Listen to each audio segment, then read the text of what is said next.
the part that makes me freaking nuts. And this is a thing that you and I talked about where, and I don't want to overstate this because I want to make sure that I say that for every man who said that women don't like death matches and women are turned off by blood in wrestling, I did see a bunch of other men saying, no, that's not true. You shouldn't speak for women, yada, yada, yada. But if I have to hear another man say women don't like death matches, women are turned off by blood in wrestling, I'm gonna fucking choke a bitch. And I'm gonna make them bleed because women are not turned off by death matches in wrestling. Like, show me the fucking data. And like, here's the other thing. If you're using women for my wife who watches wrestling with me but turns it off when I leave the room, she's not a wrestling fan. She's not a wrestling fan. So you cannot use her as your like anecdotal information in this. Women went berserk. All of the female spaces for wrestling fandom were absolutely dying for this match, okay? Dying for this match, dying for the part where Swerve drank Hangman's blood, making analogies to freaking Persephone and like Greek mythology and fan art and absolute, like, we're tied together now. When Hangman posted that on freaking Instagram, I thought 35,000 women were going to lose their shit. Like, you have the opportunity here to engage a part of your fan base that has drifted away from your programming as you have leaned into the CM Punk universe. And like, at some point, I swear to God, we're going to do our show where we talk about CM Punk and women and the complicated relationship there, because it fucking exists. Let's talk about it. But like, not today, friends. We're like, women are into fucking death matches, right? If a woman says to you, I don't like this, and that's fine. Everybody is different, right? I'm not saying, again, I'm not trying to speak for every single woman here. And not every single woman likes death matches. Some of them are going to be turned off by it. But if your girl is legit watching AEW on the regular, she fucking loved this match. And trying to argue with me that that's not the case, I don't want to hear it. I'll bring you 50 women that I know that will agree with me. I think the thing they miss quite simply is, if this was just kind of, and I'm going to use a term that I keep seeing that I was laughing at, quote unquote, gory self-mutilation for the sake of it, then maybe women wouldn't be as invested. Right. The same way they weren't invested in just plain wrestling matches in Ring of Honor. Correct. When you had no women. Correct. Right? Yes. The whole point about this was the story. Yes.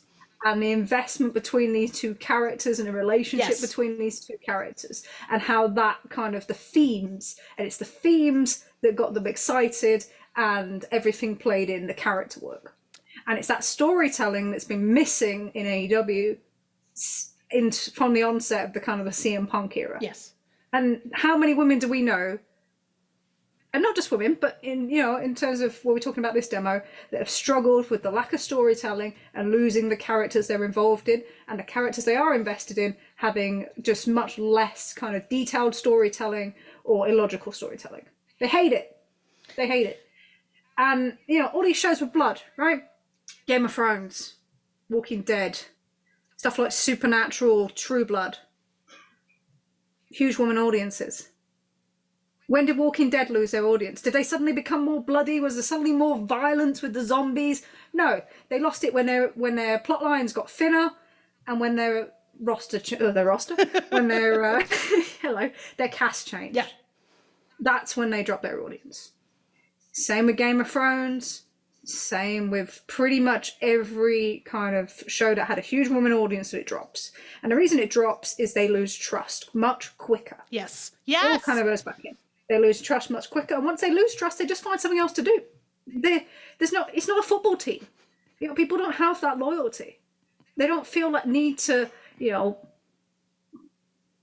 champion some sort of wrestling company. Yeah, women. They watch it for the stories. They're not as invested in that whole thing. Women have not made AEW their identity the way a certain portion of its male fan base have. Absolutely not. So this is the reason that this match had such an effect. And when I read stuff like blood drives women away from AEW, and then I look at it and I think, who are the two wrestlers with the biggest female following and difference makers in ratings in AEW? Oh, it's Jon Moxley and Adam Page. Yeah.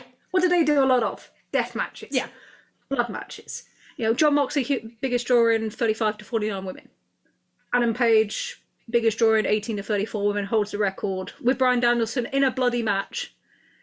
The second bloody in both senses, in the TBS, the second one, and TBS debut in the second quarter. It peaked in the second quarter when it was bloodiest. Trish, the second biggest number in the back half of 2023 was blood and guts for women 18 to 30, or excuse me, 35 to 49. Your biggest fucking audience you had was blood and guts, right? Because it was stakes, it was a story, it was your favorite wrestlers, right?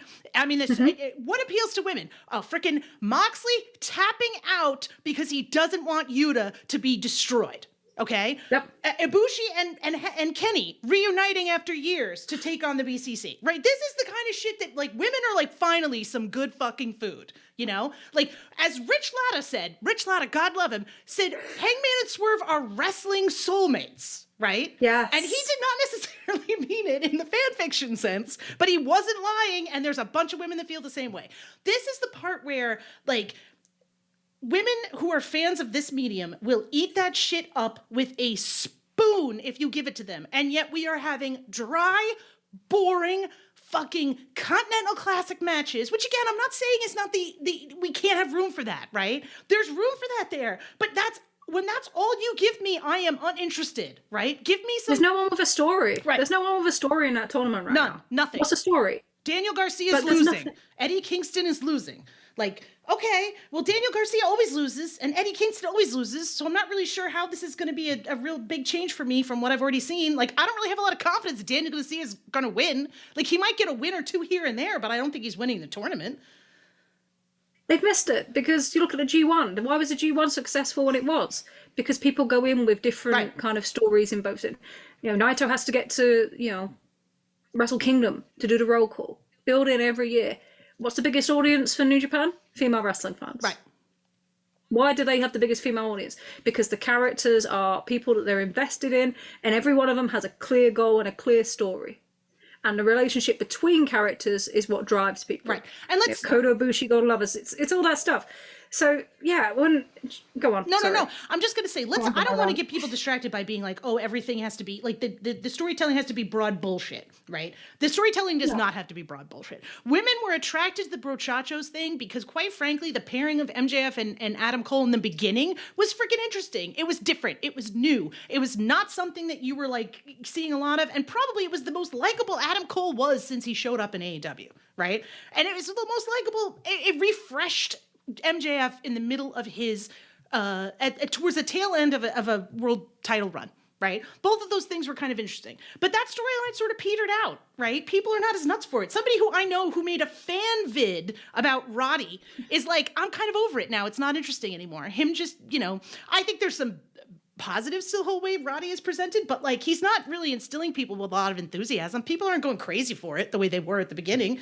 Like, the storylines have to, the storylines can be campy and ridiculous, but they ultimately, as circling back to our freaking thing, have to make sense. They have to make sense. They have to have stakes. They have to make sense. They have to be part of a larger universe. And they can't just be one-offs with no follow-up. And that's what we're... Trish, please go. I could... Oh, so, yeah, and that storyline was very much more for 35 to 49 females. Right. Than it was 18 to 34, because there's different parts of even that fan base. Yes. You can break down demos even further. It's not a collective thing. So saying women are put off by blood is just... It reminds me of... I was thinking about this a few days ago. I've been obsessed with the watching kind of crime documentaries in the last few weeks. And the way they talked about the Yorkshire Ripper. So they talked about, oh, women should stay off the streets because a man's out killing people. So this thing that we need to protect women is still like part of this. Yes. Oh, absolutely. And that seems to, you know, and that correlates through different parts of society. So talk about sports. So we talk about football. So I watch a lot of women's football. And people always said, one, woman should play football. I was told that as a kid many a time. Oh, yeah. But secondly, they say women won't ever watch football. They don't understand it. Well, that audience is, you know, 43,000 last week. Over half them people were women. Right. Over half. So it's just these stereotypical kind of beliefs and this thing of... And it's not it's not meant to be misogynistic, No. but it is an underlying misogynistic kind of viewpoint that drives it. So what you actually want to say, and this supports in the data. So you can look at Blood and Guts, you can look at Hangman's Deathmatch with Adam Cole, with Lance Archer, you can look at John Moxley's figures. Whoever you want to look at, Darby Allin as well. And there isn't this huge correlation between women not turning up for these things. What there's a correlation between is actually they lose them in 50 plus. And the people complaining the most or using women as in you do not like blood are people in that age group who are male. Yeah. So actually, rather than saying this is going to scare women away, why aren't they saying this is older men over 50 plus scared away by this? Because that's accurate. That's in the data. What you're doing is using this group as an argument that you actually have no idea or haven't based it in data at all. And you say, oh, so women start out really high in the show and they lower, and it was low at the end when that match was on. But actually, women were up 40% in that episode. But that is the trend. So if that is the standard trend, but more women turned up, then guess what? More women were into this show than they normally were. Right. But you see this all the time, and you see this in wrestling fandom all the time, right? Men love to fucking make assumptions without ever actually talking to a woman. And some of this is because women are very good at squirreling away. When you're a woman with an interest in something that is male dominated, be it sports, be it wrestling, be it whatever, you know how to hide your interest. I'm not going to walk into a chat room or a message board or a Discord or a room full of male wrestling fans and talk about the ways that I genuinely engage with the product, because they won't like it. And I will probably be, at best, the target of maybe some ridicule or some incredulity, at worst, the target of some legit abuse and harassment. So I'm going to go to where other women go and talk to them about my interest in this topic and not really engage with dudes. And I think that's one of the things that happens is and we've seen this a little bit in our friends group. One of the things I think we've been lucky to do is cultivate a space where we have friends who are, coming from all walks of wrestling fandom. And one of the things that one of our male wrestling friends said was legitimately shocked at how many women really, really, really think Chuck Taylor is attractive. Flat out said, I thought it would have been Hook, but it's actually Chuck Taylor. And we were like, oh yeah, no, it's Chuck Taylor. And that's the thing that I think men make assumptions without talking to a woman. And one of the things that comes up is, they don't like blood. And the fact is that's just not fucking true. And I don't want to hear it. And one of the wonderful things lately is how many more women are vocal about wrestling, how many more women are, we see this with producer Leah and Tunnel Talk. We see this with Waffly Bollocks. We see this with a bunch of other, female-led wrestling podcasts where women are like, you know what, screw it. We're going to talk about this topic the way we want to discuss it, and you can listen or not listen. And that's the kind of stuff that, quite frankly, we need more of, because I think it provides a different way of viewing the product. I think it gives people the option of engaging with it differently. I think it would hopefully, you'd think, drive these companies to be like, hey, what are the gals into? Maybe we should lean into some of that, because you and I've talked about this. The men are going to fucking waltz off for sports. You're losing Collision's audience to freaking college football. And I'm sure you're going to lose a bunch of women to college football too, but you might keep some of them if you gave us some goddamn fucking drama that wasn't built around bullshit.